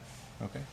But I'll answer other questions, and Jonathan's listening, so they can do some work, and then I can run downstairs after. Okay. Go ahead, Mr. Mayor. Just my last part of this, just a comment, not a question. So I appreciate that. So whenever the chair gives us leave so that you can confer with, excuse me, the treasurer. So St. Catharines, if I got it straight, they've applied 1.5, if I got it right in your presentation, 1.5, and Port Colborne, 2.5. 2.1. Okay, so 4.5 and 2.1, and then Lincoln did 0.5? That's correct. Okay, so they're already preparing for what's coming. So they're already putting money toward the capital asset management plan. So, okay, all right, thank you, Chair. Okay. And Niagara Region did 1% when I was there 5 years ago. So Niagara Region has 1% as well? Yeah, and they've been doing it for 6-7 years now. Oh, sorry. Sorry, I would just, in Niagara Region, when I was the treasurer at Niagara Region a number of years ago, they started with a 1%. And so they started 6 years ago. So they're 6 years ahead. Does anyone else have any questions of Mr. Burgess? Councillor Carrio. So just to follow up on the mayor's question to Mr. Burgess, so that would mean that if we did that, going forward, we're going to have to do it anyways. Because from what you just explained to us, we don't have a choice going forward. If we have a choice to make it 1 or 2%, but we're going to have to at least make it 1%. But it sounds to me like it's going to be 2% or 1 or 2% going forward. So I think that we have to do it. If we did it this year, if you said that it was doable this year, you still have to come up with another. You got to come up with 1%. You're going to have to come up with another $700,000, $800,000, because the taxpayers would be getting a bit of a break. Because really, we need the money. It's going to go into their roads and sewers a little sooner, so they'll have to put in a little less a little later. You'd be kind of giving us a break of a point, because 2.9% would be toward the operating, and 1% would just go to capital asset plan. Correct? Yeah, through the chair, that's correct. And just to make sure there's no disillusion, 1% is about $700,000. We run a capital budget of about $40 million, so it's not going, like 1% is a start. I just want to be, and you got to start somewhere, and you're going to start it early. So there's, I would bet my house on the fact that the requirement for asset management is going to be much more than $700,000 going forward. So it is a start. It is a start early. Yes, we would go back and look to reduce operating costs this year, and I think we can with this funding going over to capital. We can do that, so that there would be an operational savings, but we're starting on the capital item. Anyone else have any questions of Mr. Burgess? Okay, if not, then perhaps we'll take a 5-minute break, and I know Mr. Burgess wants to confer with Mr. Levins and just make sure that his numbers are correct to answer the mayor's question. Okay, so It's 5:35 right now. Let's say 5:40 we'll be back. Okay, sounds good.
Okay, we're back. So, Mr. Burgess, you had a chance to go talk to Mr. Levens? Yeah, it takes a lot of smart people to make me look good, is what I'll say. So, in talking to the finance department, yeah, theoretically we can do exactly what was said. We will likely have to bring a report back later this year for a budget amendment because the funding sources will change on a project. But you know, I think this is a good approach. That at least we put it on the map that we got to start saving money for the asset management program, and we will be able to find the offsetting savings from our capital program where we were going to fund through an operating amount. So we'll be able to accommodate both with this funding. So we can do it as long as it's very clearly understood that that 1% is a recurring 1%. It doesn't fall off. Okay, Mr. Mayor, did you have any follow-up? No, that was good Nope. for now. Okay, I have Councillor Ioannoni. Thank you, Mr. Chair. Through you to Mr. Burgess. Mr. Burgess, if that goes into our asset management account and we start saving, can it be spent this year? Or is there a date you can spend it, or if a project comes up, can it actually be spent this year? And if it can, does it have to come back to council? Because I'm hoping it's something we can't touch right away. Through the chair, it'll go to our capital reserve. It'll be targeted for a project that is for this year, but it probably actually won't technically be spent this year. And then what we'll do going forward, as the one recommendation, I think it's recommendation number 4, we have to come back with, we have to consolidate our reserves for this budget. And what will come back to council is we have a lot of small reserves, like we have a lot of accounts. We're going to consolidate the reserves so we don't have as many. And then we will track everything from, if you have a special levy, that will go into that reserve and it'll be tracked separately. And it can only ever be spent on capital items or asset management items through the capital reserve. And then so council will always see you know, what they've raised through that special levy and how that special levy has been used going forward. So for this year, it would go into the capital reserve. It'll be allocated to a project. And whether that project gets completed this year or not, Councillor Ioannoni, I won't know for sure. So I can't comment right now because I don't know exactly which project it'll get allocated to, whether it will actually get spent this year. So this was implemented by the province in 2019. Have we done this before now? No, the reason we haven't done this is because we've never had the asset management review undertaken. And that's a project that Mr. Nicol is leading. And Mr. Nicol is on the line. He can confirm, I believe it's scheduled to be late spring where you'll get the report back. And that report will tell you what your deficit is for those asset classes. And then as part of your capital budget, we had already agreed, frankly, to start the non-core assets immediately thereafter because that has to be done by 2023. And then we have to have a full financing plan by 2024. So we are a little bit behind on this, to be frank, but we'll meet the provincial deadline. You know, going forward, but Mr. Nicol is more up to date with the timelines and the progress of that project. I just want to, so when you say we're a little bit behind on this, I was just Googling it while you were down speaking to Mr. Levens. We actually could have been doing this in 2020, 2021, and we're is it 2 years we're behind? Yeah, like I've seen other municipalities do it quickly. I don't want to say we didn't have an asset management plan. It's just not up to the standard that's required going forward, and there's no financial plan to it. The issue is you can't do something this complex off the corner of somebody's desk, and that's the current situation. As part of this budget, actually, we're actually hiring someone to be responsible for asset management. I wouldn't even, like, we literally have hundreds of millions of dollars worth of assets. And if you look at the variety of assets we have, you know, it takes a lot of people to manage all those assets, and we don't really have anyone that says, yes, you're in charge of asset, you know, of managing assets. We're great at building an asset.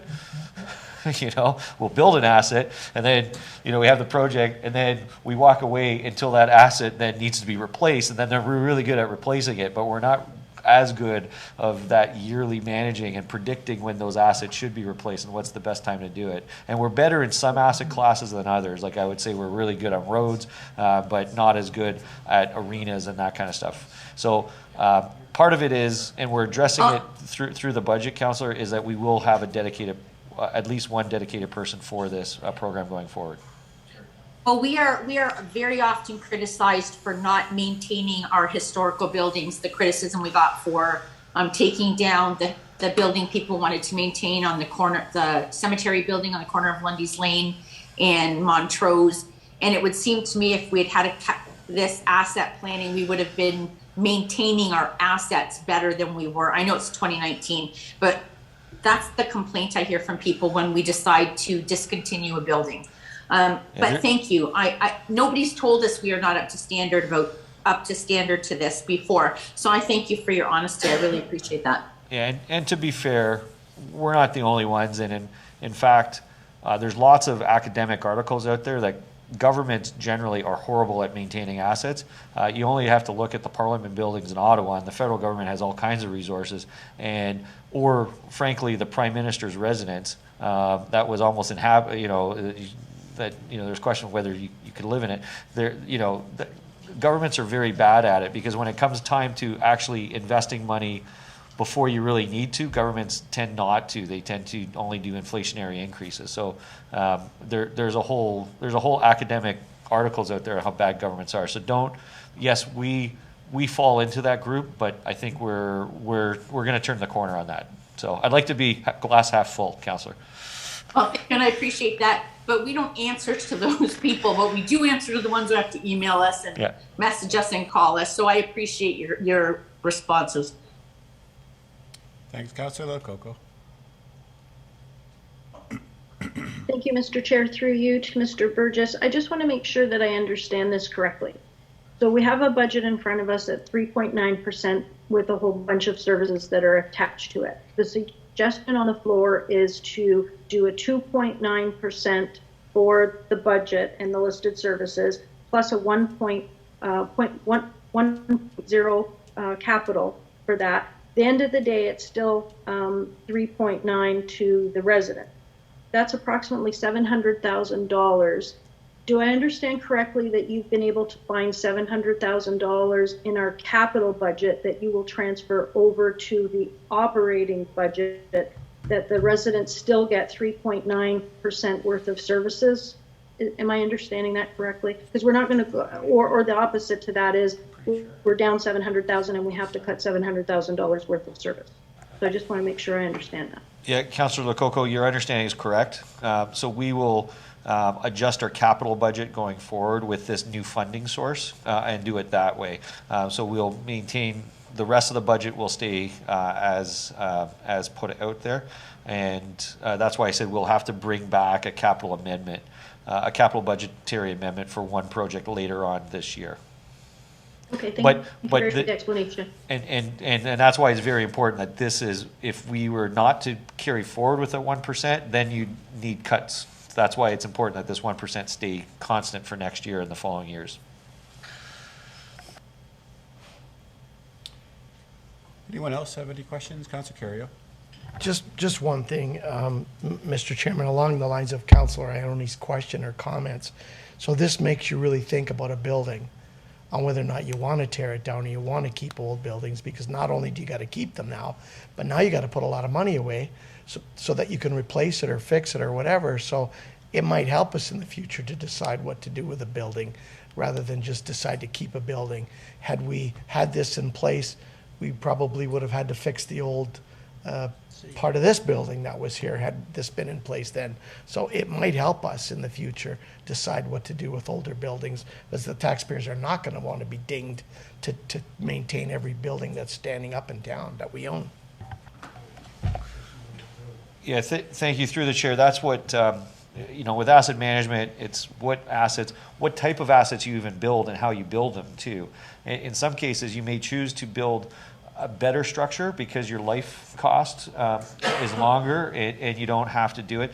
And even stuff with operations. So for example, we have a work from home policy for the city of Niagara Falls. This city is going to have to grow because we're going to grow in our population. We'll need more staff. But maybe we don't need another building, because if we have enough people work from home, we don't necessarily need that square footage. Or, our old offices where, they're larger and they're kind of the old 80s style offices, we can condense them and save square footage. So those are all the types of decisions. It's not just the capital, it actually will impact your operating decisions also. Anyone else have any other questions? I have one question, actually. So under the asset management plan, we're going to be required to put aside money based on the life of all of our assets. So we have to give a number to all of the assets that we have. Some are going to be short-term, some are going to be long-term. What do we do when we have assets that go longer in their life, such as right now I know that we have some sewers in town that are still functioning great, yet they're well past their lifespan.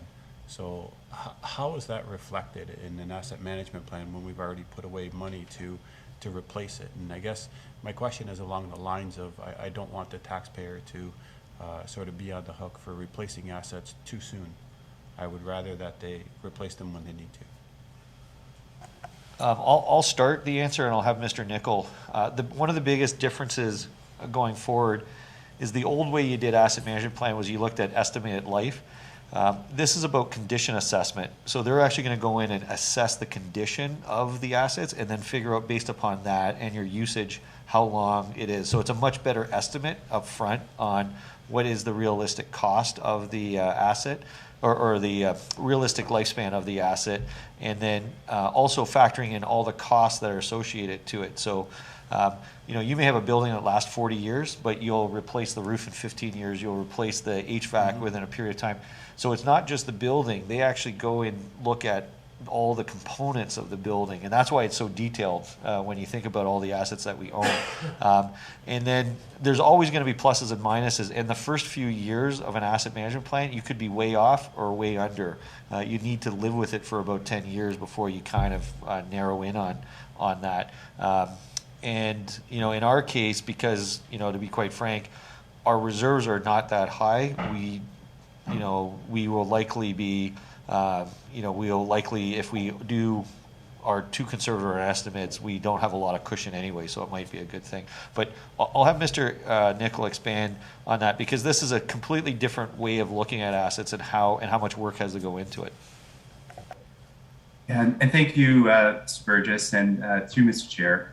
I appreciate the opportunity. The CAO is correct. We're looking at assets from a few different lenses here. We're looking at it from the overall cost over its life cycle, and we're spending a lot more time understanding when that asset might be in need of rehab. And we're using data, we're using science to inform those decisions and to do better planning for our financial estimates. Certainly, we would not need to overestimate the amount that we need to keep in our reserves if we have better ways and cheaper ways to rehab infrastructure. And we're doing some of that right now with, for example, our sewer lining program in Chippewa, where we don't actually replace those sewers, and it's 1/4 of the cost. So our asset management plan needs to be informed by those procedures we could undertake to rehab, and resurfacing is another one of those examples that we do on roads per se. So we're going to be looking at life cycle costs. And the other thing that we can do in terms of pulling some levers to adjust our financial terms is look at our levels of service. Roadways, for example, are very costly to maintain, and we can have the highest levels of service in the region, but there's a cost factor attached to that. We can have the highest level service for parks in the region, and there's a cost factor associated with that. So what we'll do is provide some scenarios to council to review, and different funding scenarios and funding options that will look at high levels of service or lower levels of service and how important they are to the community and the willingness to fund those levels of service. And we'll come back in March with the draft and in June with our final report on the core asset management plan. And then, as Mr. Burgess mentioned, we'll be moving right into our our facilities, our parks, our forestry, all of our natural assets as well, and woodlands will be included in the next round that will be published for 2024. Okay, thanks, Mr. Nicol. Does anyone else have any questions of either Mr. Burgess or Mr. Nicol? Okay, Mr. Mayor. Thank you, Chair. Well then, if we've done with our questions, I'll make the motion, or I'll throw a motion on the floor. So my motion would be that, that we support the 2022 operating budget with a 2.9% levy increase, along with 1% ongoing, strictly to be used for capital. Okay. So that's in regards to F 2022-06? I think so. Okay. Absolutely. So I'm just going to make it friendly. So under recommendation number 3, it says the council approve a 2022 tax levy increase of 2.9% and a 1% capital levy, or 2.924 million. It reads after that the same way, but then it very specifically says 2.9% operating levy and a 1% capital levy, and then the rest of the motion for recommendation number 3 can stay the same. That's fine? Sure. Yep. Okay, understood. Is there a seconder to the motion? Councillor Strange. Okay, before I call the vote, I think everyone understands the motion. Any more comments? Are you Not passing all- all four kind of All 4 required? recommendations? Yep. Okay, if not, then I'll call the vote. All those in favor? Opposed? And that's carried unanimously. Okay, we'll move on to the next report, which is F 2022-07. And Mr. Burgess, is this going to be you, or is it going to be Jonathan. Mr. Levitz?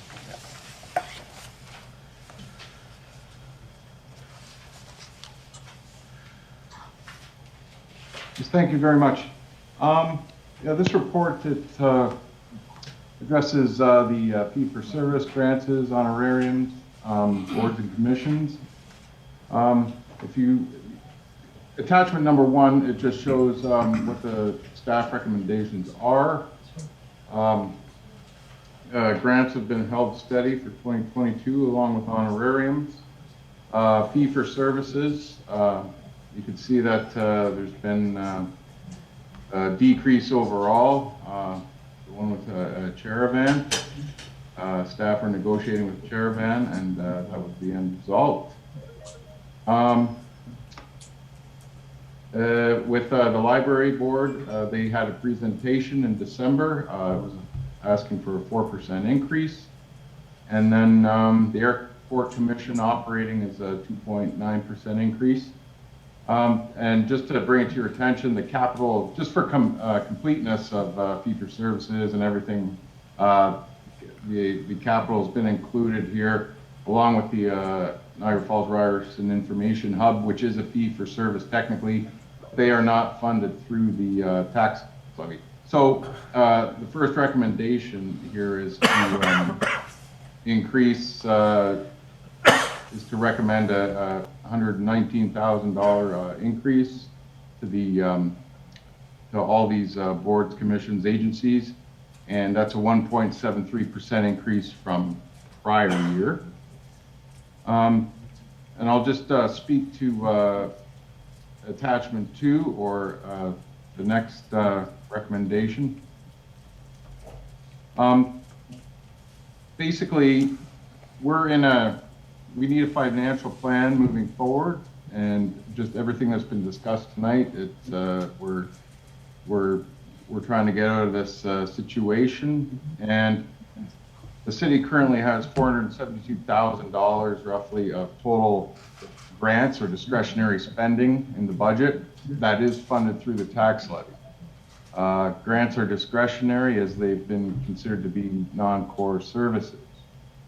Reducing discretionary spending in future budgets would help free up tax levy funding for core city services that require attention or more funding.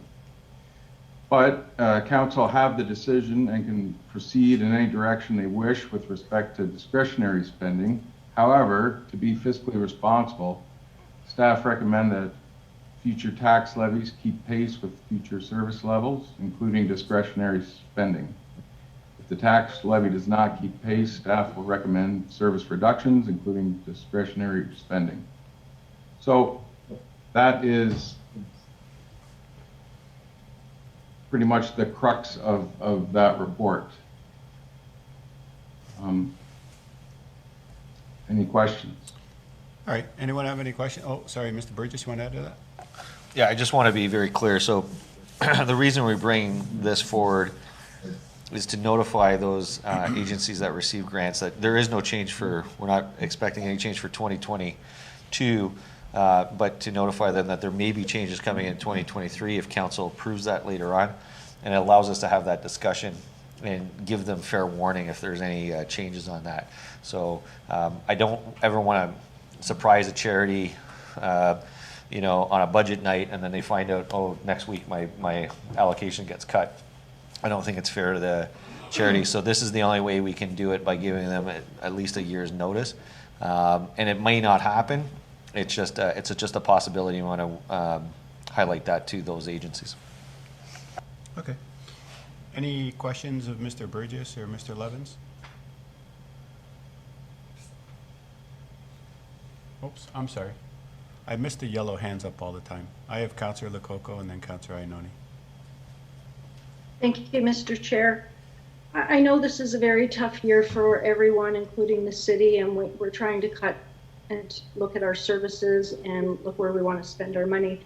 To me, these grants, and I'm going to say them, list them all because I think it's important that everybody knows which grants we're talking about. It's Project Share, Women's Place, YWCA, One Foundation, Pathstone, and St. John's Ambulance.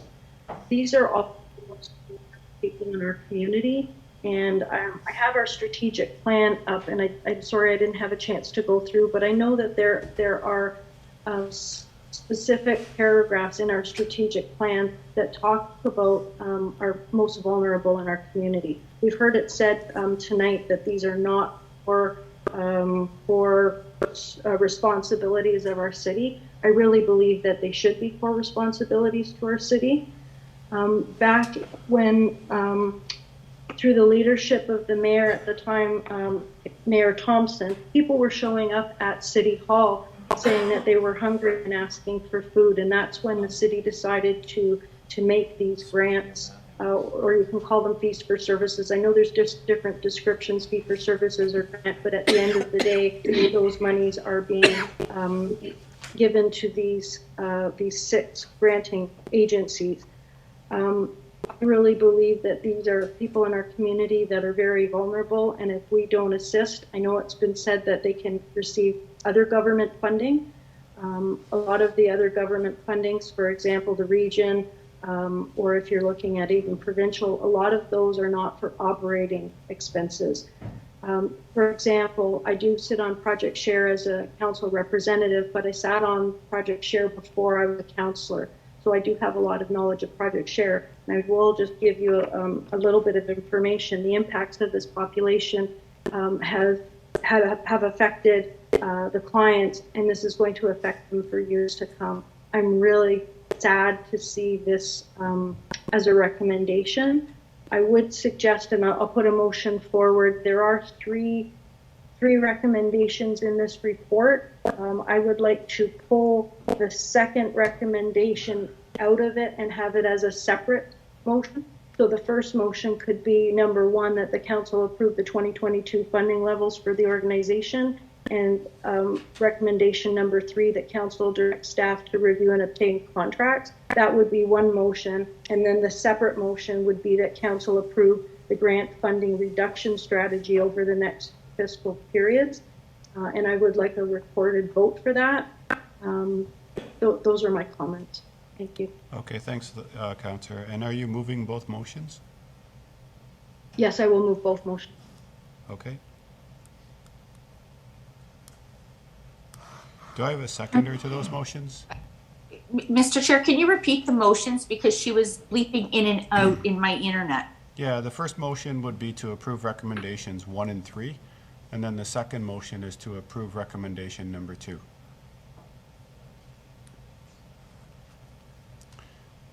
Do I have a second? Sorry, Mr. Chair. For number 2, I would that be a second motion, but I'm to not approve it.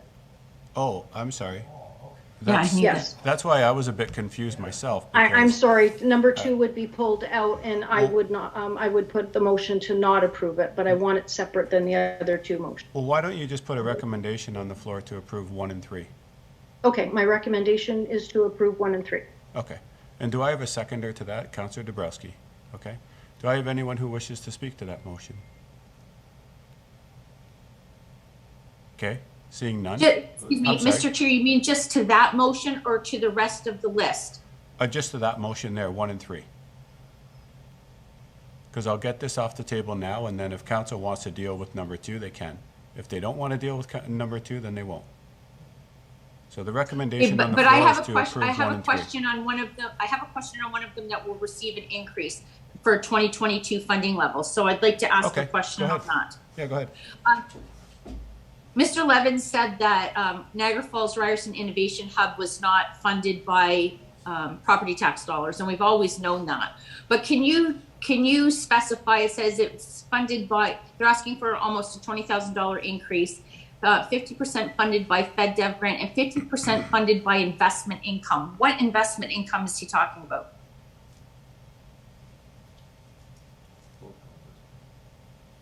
We'll wait for Mr. Levins. Oh, sorry, Your Chair. Through you, Chair, to the councillor, those would be dividend income from Holco. Last year in 2021, I believe Ms. Clark stated in her presentation of February 9th that we were going to double up on the dividends that year and in 2022 to fund the Niagara Falls Ryerson Information Hub. So it's FedDev and Holco dividend. So, Mr. Levin, those checks still come from the city of Niagara Falls, correct? Checks to fund the project? Yes. Yes. So I just want to understand that Holdco pays a dividend to the city, and then part of that money is used to fund the Ryerson Innovation Hub. So everything that comes into the city is city money. The city receives It's just FedDev where- grant Yeah, it's And, just where it comes from. and dividends. That's right. Thank you. It's- Yeah. Yeah. Okay, are there any other questions? If not, there's a motion on the floor to approve recommendations 1 and 3. I'll call that vote now. All those in favor? Mr. Chair, Yes? I vote in favor of all of them except 7. Oh, okay. The recommendations. Rather than you vote for each and every one, I'm going to vote for, I would like to support all of them except for 7. Okay, but the recommendations on the floor are to approve 1 and 3 of the recommendations. There's only 3 recommendations? Yeah, but the recommendation 1 covers item 7, correct? Approve the 2022 funding levels for organizations as presented. Number 7 is one of the organizations presented. I see So what you're getting at. Okay, all right. Am I making sense? Yep, yeah. Okay. All right, so the motion on the floor is to approve recommendation 1 and 3. And we'll note your objection in number 7. I'll call Thank the you. vote. All those in favor? Opposed? And that's carried unanimously. Is there any other conversation in regards to recommendation number 2? Councillor Carrio.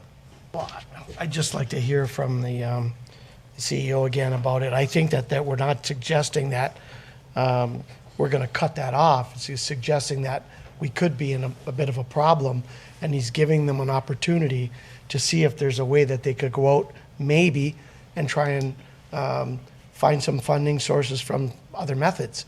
That's the way I understood it, and I really don't have a problem with that. As a matter of fact, I know a lot of the big donors in our city, and I know a lot of the donors that strategically don't donate to different things that the city funds. They'll say, My taxes go toward that one. I'm not interested in going and funding that one. So I know of a couple of people that if the city's not funding them, that would open the door to them for funding from other private sources. So I was just looking at this as a way that we were putting them on notice that we have a problem, and we might be going down the road of reducing their funding. Gives them an opportunity to go out and get it. We always have the opportunity if they come back to us and say, well, we've beat all the bushes. We haven't been able to find any other sources. We've tried, but we can't. City, we need your help. We can always look at that then. That's the way I was looking at this, but this wasn't explained by me, so maybe Mr. Burgess could jump in. Yeah, if it gives more comfort to council, what we can add is that the council approve staff opening up discussions with the funded agencies under a potential funding reduction strategy as outlined in the appendix, and then have council do the final approval once we have the implications of it. The intent really was to put a magnitude on the number so that, you know, if you say, oh, we're just going to go and reduce it, some charities might say, well, you're only going to reduce it by $1,000 or $2,000, but we wanted to give some magnitude to the severity of the issue, have some frank discussions, see which organizations might be able to absorb some better than others and report that back to council. But I do understand, you know, that could be interpreted as that you are approving that reduction without council getting a second kick at the can on it, and that was not the intent. The intent was to approve it so that we could go and have those discussions and then bring that information back to council for the 2023 budget. But no cuts this year, but have serious enough discussions so that people take it seriously. So we can, you know, I'd be okay with that kind of amendment. That was the intent from staff's point of view. And that's kind of the way I understood it, so that the charities or the groups, they have their opportunity to come to us and make their pitch as well. So it's not the fact that we're just going to put it in and it's happening, that we're going to talk about it. So I don't have a problem talking about it. Okay, I have a few speakers. I have Councillor Lococo, Iannoni, Dabrowski. Thank you, Mr. Chair.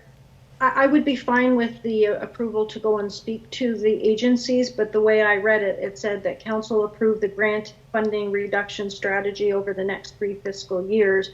And then the last page actually lines 2023, 18.4% reduction, 2024, 22.6 reduction, and 2025, 29.2. That's why I wanted to pull this out. If we're just having a conversation and their ability to go and find funding elsewhere, that's fine, as long as we're not approving these numbers for the next 3 years. That was where I was coming from. Yeah, I think that was part of Mr. Burgess's second attempt at it, was to say, you know, let us go and have some conversation with them. So I have Councillor Iannoni, Councillor Dabrowski. Thank you. Thank you, Mr. Chair. And we've made that motion at this council before. I think if we excluded Councillors Dabrowski, Lococo, and maybe even Strange, the rest of us have voted on this motion before. And I remember the debate at the time was, if we continue to support these at the dollars we are funding them, then the level of government, i.e. the region, would not fund them at the amount they're supposed to be funded. Do you remember that debate? Because a lot of these are social housing issues, social issues that is a regional responsibility. Lori and I have heard that many times when we've brought homelessness and addiction issues here. And when we debated this the last time, and I'm probably really aging myself because I do believe Councillor Puddick was there. He might be emailing you tonight. Pardon me? He might be emailing you tonight. Probably, but I remember this debate because everybody was torn on what do we do. These are all important agencies. The need is never greater than they are now. But I remember the conversation at the time being, it was a regional responsibility, and the region is never going to pay the full needs of these agencies as long as we were subsidizing them. And I really do believe that's the case. I like where the motion is going tonight, But I do believe that the region doesn't have to fund them at the amount they want because they know that the municipality will augment the funding. So I think it's a damned if we're doing, damned if you don't kind of situation. We know we have to cut back, but we know the need is there. The region won't fund it, so we're going to do it. It's a really vicious circle, but at the end of the day, maybe through you to the mayor, if this were to, if at some point the municipality was to had the flavor to make those cuts in the next 2 years, would the region step up? Like would our councillors be able to take it back and say, look, the municipality is not funding this anymore. The region will need to fund this the way it's supposed to. I mean, I can take a stab at it, but our CAO would probably be just as good as the former treasurer of the region. And he's used to saying no, as the region typically do handle social things. But if I'm looking at this list, I can't see them stepping up for the art gallery or the concert band or Boys and Girls Club. Wrong list. Is that not the list we're talking about? No. The list that we discussed at the time, and I'm pretty sure you were a new councillor that year, it had to do with things that fell under the regional umbrella. And I remember Mr. Todd's presentation at one point when he switched them from grant to fees to service, where he said, you know, if they didn't get money with these are services the city would have to provide. Mr. Burgess is more looking at that's not in our purview of things that we are mandated to provide. So would we be able to go back to the region and say, look at this project share for one, and I'm not saying we cut, I like the way the motion's going now, but at the end of the day, can they be forced to be responsible to fund adequately the social services that need their funding? And the reason I ask you is because you have the opportunity to put that vote on the floor, whereas your former treasurer, Mr. Burgess, wouldn't have had that opportunity. I think Mr. Burgess is going to try to answer it for you. Okay, thank you. Yeah, I'll take a stab, and I don't want to speak for the region, but I know what's on the public record from the region is they're asking the provincial government for more money because we don't believe the region is getting the appropriate share from provincial funding for homelessness and other prevention issues. And I will also say, without breaking confidences or not getting Commissioner Jiggly upset with me, they're expecting cuts from the province, further cuts in this portfolio this year. That's one of the reasons why I stepped up with the outreach worker to get that funding so that we can at least keep that in place for 2 years. So I would hazard a guess that, and that would be part of the report we'd bring back. I would hazard the guess that, you know, the region may be able to support in certain areas, and maybe, but I would not hold out a lot of hope. I think that's why we'd want to go back, talk to the agency, see what the implications are. We can certainly talk to the region also to see where they might be able to step up and report that back to council prior to making any recommendations on those funding grants. But I would say don't hold out hope. I thank you for bringing that position to us.